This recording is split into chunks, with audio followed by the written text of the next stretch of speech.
Alright folks, welcome back to iBluairJgR. Today we're going to do something a little bit different from what you might be used to. We're going to pull back the curtain and talk about my creative process for making videos. Today we're going to talk about the Cowboys and Guardians Exotic review for Destiny 2. So without any further ado, let's get started. Okay, so we're going to start off by talking about the main theme for this video and the spark, the genesis thought for this video and all of the concepts within it was that cowboys are awesome.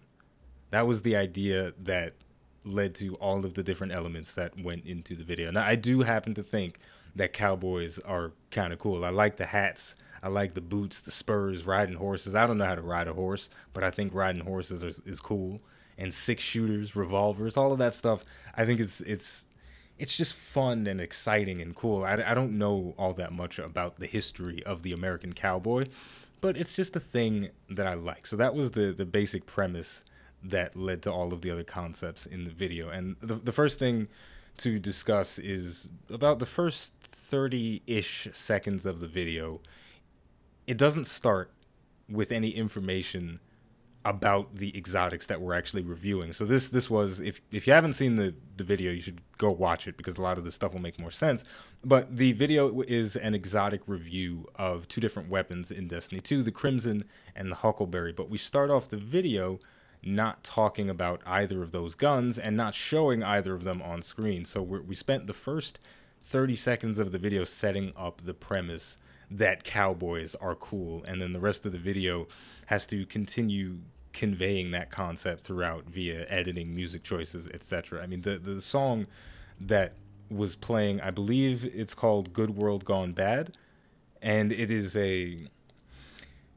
it's a country music song, but it's a remix into a dubstep version, and that'll make a bit more sense later on. So let's start with the first segment. We start off by just doing a bunch of E3 walking and just slow panning of the camera and whatnot. But the most important thing is that we're showing off an old school revolver and trying to make the gunslinging cowboy, it's high noon, that kind of stuff look really cool. And this is, truth be told, this is my favorite part of the video. So we start off just kind of walking around on Mars, which is the new planet that you're able to explore in the Warmind DLC for Destiny 2.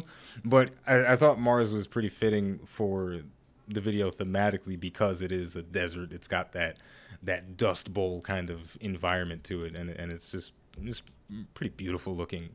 But the trickiest part about this, and this is the trickiest part about a lot of different videos, is whenever I'm trying to make any sort of fancy looking cinematics, is I have to rely on the AI just sort of working with me for once and not killing me, and it was a little bit tricky at first trying to map out the perfect course and where to shoot enemies and what exact movements I wanted to make and capture. I mean, we can see right now in one of the clips, I was trying to headshot a bunch of Cabal dogs and I ended up falling off of a cliff, and I had to keep going in and out of the same areas, just tinkering around with different ideas and different patterns of how I would kill the enemies, because they always spawn in the same spots in these lost sectors, which is essentially a mini dungeon in Destiny 2.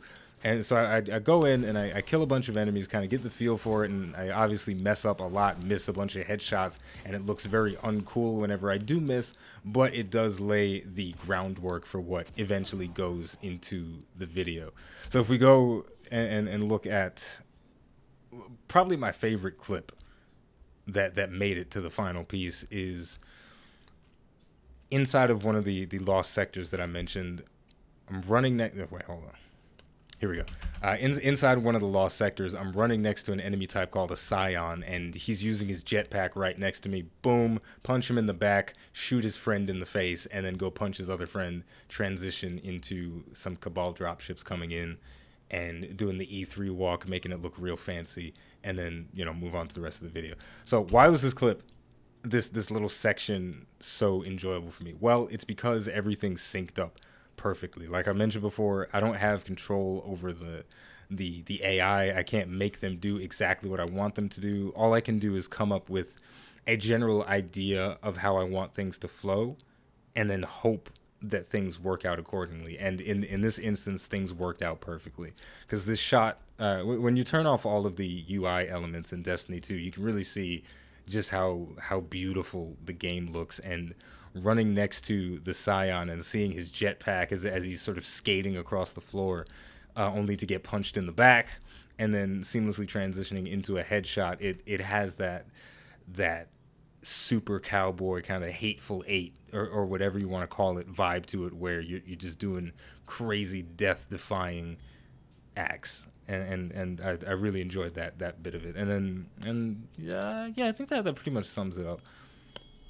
But there were plenty of clips that didn't make it in, including one that I thought was really cool, but upon re-looking at it a couple of times, it's not the greatest clip, but the concept is really exciting. So there was another Scion outside of the Lost Sector, just running around in the patrol area in the open world, and it had a sniper, and it charges up the sniper, and I almost killed it, so I almost messed up the clip. So the Scion, he charges up his sniper, and it's a projectile, and you can dodge them. So I thought it would be cool to slide under the projectile and then headshot the Scion. And it wound up looking pretty cool after I got it. It took about 6 or 7 tries to get it, and I was experimenting with maybe reloading after sliding, but the animation took a little bit too long and it didn't sync up correctly. But I eventually did get it right. Slide under the bullet, shoot the Scion in the face, but there wound up not being an actual place for that particular motion in this video. But it's an idea that you guys might see in the future. I might be dodging some bullets like we're in the Matrix in a future video. So if you do see that, then you'll know where the idea was originally born. But yeah, that's the gist of the first 30 seconds or so of the video. Is that cowboys are cool, gunslingers are awesome, it's high noon, blowing smoke out the pistol, or whatever. And if I do say so myself, it was captured well. And if you don't come out of the first 30 seconds of the video feeling like cowboys are awesome, then you're crazy. And I don't know what to tell you. But going into the next 30 seconds or so of the video, we transition into the actual exotic review. So the introduction is over, and we're talking about the meat and potatoes of the video. And first up is the huckleberry. So another one of the concepts that was coming into play is that the huckleberry, it does have all of the coolness and the swagger of a cowboy from an aesthetic point of view. It's got wood finish. It looks like it could belong in a fantasy.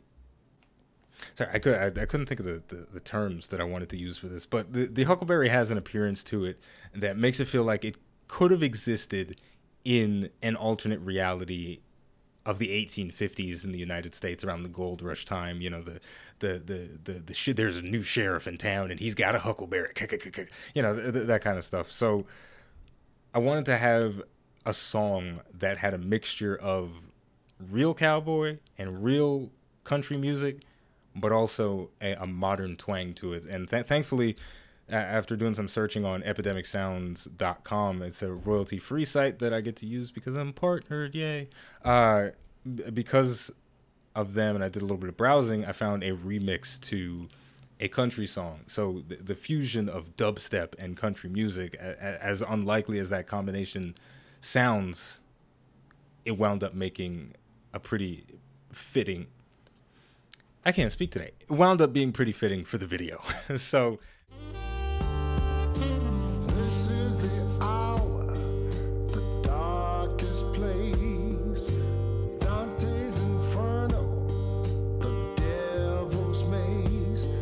It's a good world gone bad.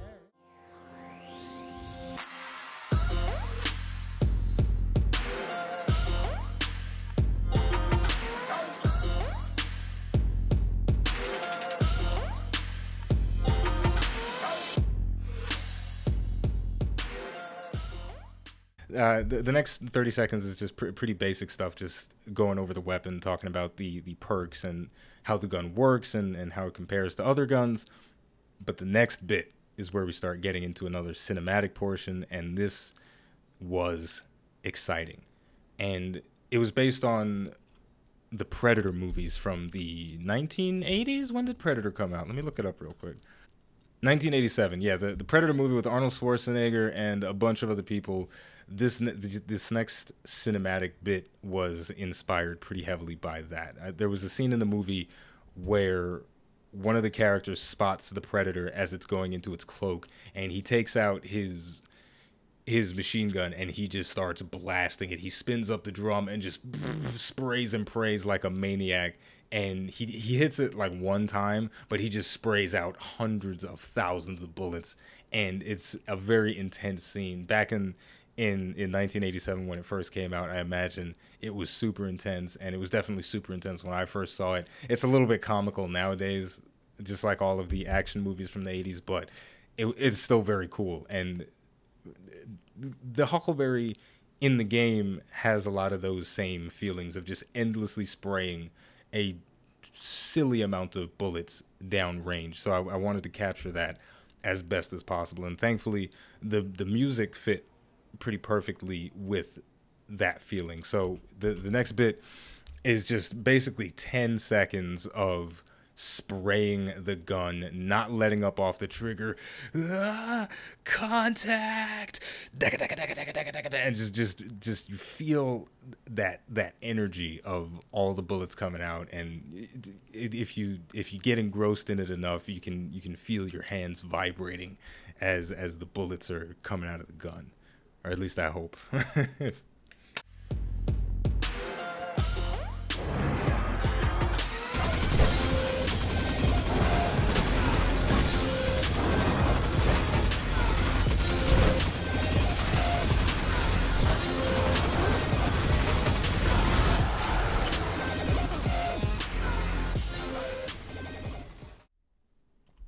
But this was one of the simpler of the clips to record, because it didn't require me to do anything out of the ordinary. It just the only thing that I needed to do to collect this set of clips for this 10-second segment was to play the game optimally. And with the Huckleberry, that's not all that difficult. You just need to hold down the trigger and hope the enemies don't kill you. And thankfully, they didn't kill me because I killed them first. So it worked out pretty good, and it wound up looking great on camera. And there's a couple of lost sectors in Destiny 2 with the Hive enemy type that just look phenomenal. They're very horror inspired. They're usually very dark, the lost sectors with the Hive, and in some of them you even have your flashlight on instead of just having the ambient lighting, and that just adds to the what's the word I'm looking for here, people? It adds to the atmosphere, to the mood of the environment. And you know, I think if you were in a zombie apocalypse, you'd want to have a Gatling gun with you. So that's why I thought the Hive would make a good choice of enemy to slaughter with the Huckleberry. And the fact that they charge at you in droves, the little Hive are called Thrall, and they just run at you like possessed zombies, and it works really well for a Gatling gun. So that's pretty much the bulk of the Huckleberry as far as the cinematic portions go. But there is something big that happens when we transition between the Huckleberry into the Crimson. There's a big shift in tone. Even though at the end of the video I mentioned that the Huckleberry and the Crimson are cut from the same mold, they both were designed with the philosophy that once you get in the fight, you want to stay in the fight for as long as possible until everything is dead. They are fundamentally different feeling guns, different performing guns, and they have very different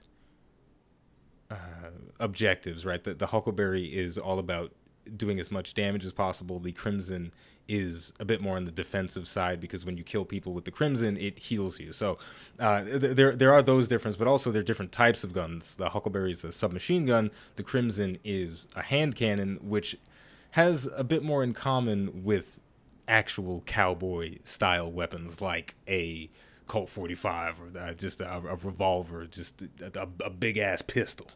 So I wanted to transition the video from that new agey dubstep country music into just something that felt a little bit more raw and gritty and Johnny Cash inspired, you know, God's gonna cut you down type stuff.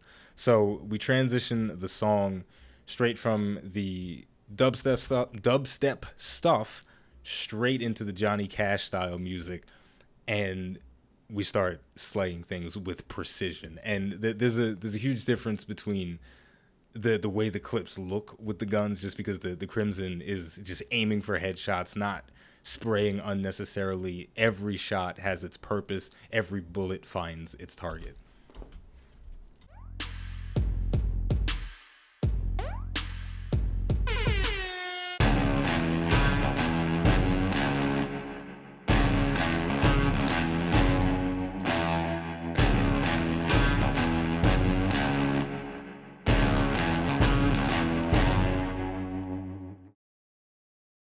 And there's a huge difference between the way the clips look with the guns, just because the Crimson is just aiming for headshots, not spraying unnecessarily. Every shot has its purpose. Every bullet finds its target. Now, what was really interesting about this segment for me was that it didn't work as well as I wanted it to. I think it wound up being a very cool cinematic portion of the video for about, you know, I think it was 15 seconds or so, and it looked really cool. But this segment was born from a narrative idea that I had, and I don't think the narrative was conveyed as well as it could have been. I think I don't think I had enough time to convey the narrative that I wanted to convey. I think I needed maybe at minimum 30 seconds to tell the story I wanted to tell, but I think the ends justify the means. So the premise for this 15-second introduction to the Crimson, the transition between Huckleberry to Crimson, is that my Guardian was walking out of a lost sector that they just decimated. And as they were walking out, they were reminiscing about all of the carnage that they caused with the Crimson. So we start off just walking in this big open basement area, doing the E3 walk, nice and slow and cool. And then we transition into a clip in that same hallway, but going in the opposite direction, and there's enemies there and we're killing them. Then the next clip, once again, we're walking in another hallway. It's empty, devoid of all life. Boom, smash cut to killing enemies in that same hallway. So it's just that reminiscing concept is there, but I don't know how well it was conveyed. But when I say the ends justify the means, it wound up being a cool series of clips. So I feel like it's okay that probably no one is going to realize that that's the narrative thing that I'm doing, or maybe some people will, but I imagine not that many people are going to catch that little narrative beat that I had. But because I had that narrative to work with, it made for a cool section of the video regardless. Visually, it looked cool, but narratively, it wasn't as strong. Whereas, I mean, if we go back to the Huckleberry cinematic section, I think it's pretty plain to see, yeah, Gatling guns are awesome. That's kind of as deep as the narrative goes for that part, but it's pretty simple, and you just kind of get it offhand. I mean, if you ask yourself, I wonder what Rob was thinking when he was making that part of the video. I mean, I wonder what he was trying to tell the audience. Gatling guns are awesome is what I was trying to tell the audience, and I'm pretty sure I succeeded in doing that. Whereas with this bit, it was just sort of an obscure storytelling that I wanted to do, but given the confines of the game and the limitations to in-game capture, I don't think it was really possible for me to tell that deep of a narrative in such a short amount of time. I could have probably done it with text on screen or maybe a little bit more time, but it just didn't work out that way in 15 seconds.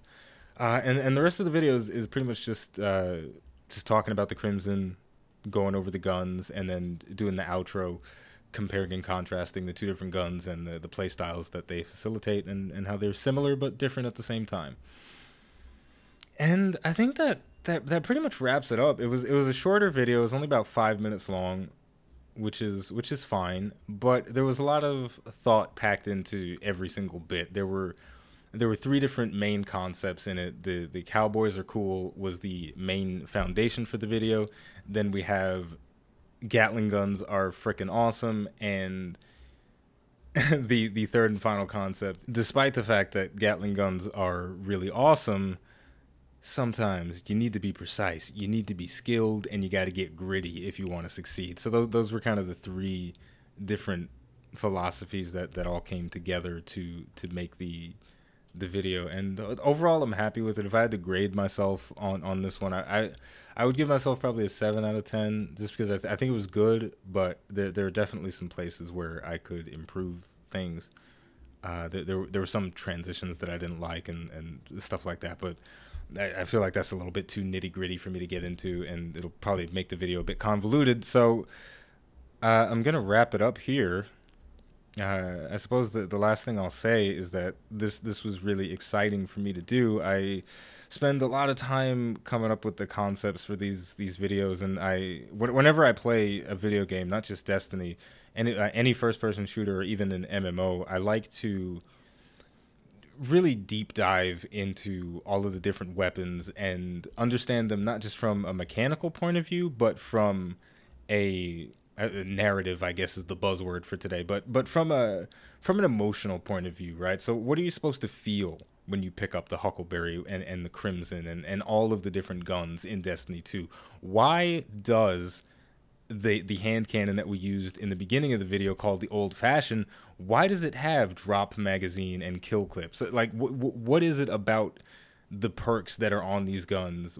What does it make them feel like, and how does it all form together to create a story that we can talk about and share? So that's something I really like doing with all the different games that I play wherever it's possible, and it's definitely a lot of fun to do it with Destiny 2. Not all of the weapons have as strong of an emotion as others, but there's definitely a lot there. I mean, if you've been a subscriber for a while, then you've probably seen some of my other Foundry favorite videos, but those are coming back, and this is the beginning of that. So in the Foundry Favorites series, I go in and I talk about a couple of different weapons in the different foundries for the game. So the foundries, they make different weapons. So one of them is called Omalon, and I did a Foundry Favorites for them and talked about the different guns they make, the philosophy behind the guns they make, why they're good, what are the cons to the weapons they make, and the overall feeling you get when you use their weapons. And